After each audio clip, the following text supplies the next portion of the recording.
he says here in we were talking about influencers, right? The influencer economy, and he notes that anyone with sufficient influence can lead sections of the public, at least for a time and for a given purpose. And I put in the margin just dollar signs. Like if you've got money, you can get out there and get your message out. And the more money you have, the more avenues become available to get that message. But he goes on to say that they not only appeal to the individual by means of every approach, visual, graphic, and auditory. So basically, you know, your newspaper, magazines, and radio to support a national endeavor, but they also secured the cooperation of the key men. And here again, you know, you can tell when it was written, in every group, persons whose mere word carried authority to hundreds or thousands or hundreds of thousands of followers. Yeah. And so the public relations guy or gal now is watching the influencer economy. Who's got the most followers? Who's getting the most responses? And they're now targeting, like if they've got somebody who wants to get a message out, the public relations person is going, oh, okay, well, we need to get, well, say if Mark was an influencer, we need to get Mark on board with this because he's got like 2.7 million followers, you know, or whatever it is. Exactly. Yeah. You know, so that, anything else in that chapter? Or you want to move on? I guess we could move on. How we doing time wise?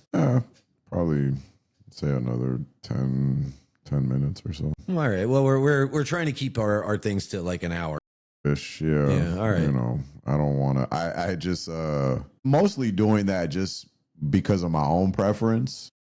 Because like the podcasts that I personally listen to are generally like around an hour. That seems to be a long enough attention span for me to keep, because some of these other ones that are like 2 hours, 3 hours, I'm like, yeah, I had that. I was telling you about that one conversation that I watched between the existential risk guys.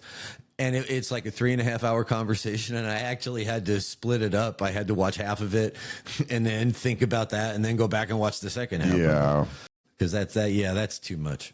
But anyway, so what else you got? Yeah. I guess, well, we kind of touched on this. Once again, due to the nature of our nonlinear conversations, I feel like we've touched on a lot of the book. But the psychology of public relations, the humans are more driven by emotion than facts. And I think we kind of touched on that with the car thing. It's like, I bought a WRX, right? Now we talked to Subaru safety, but that car is not selling safety. That car is selling speed and exhilaration, adrenaline, whatever, right. It's a fun car. And so basically like propaganda, the part of the purpose of it is to tap into some deeper desire or fear or whatever. You're trying to get someone to buy your story, right? Yeah. Whatever that story is.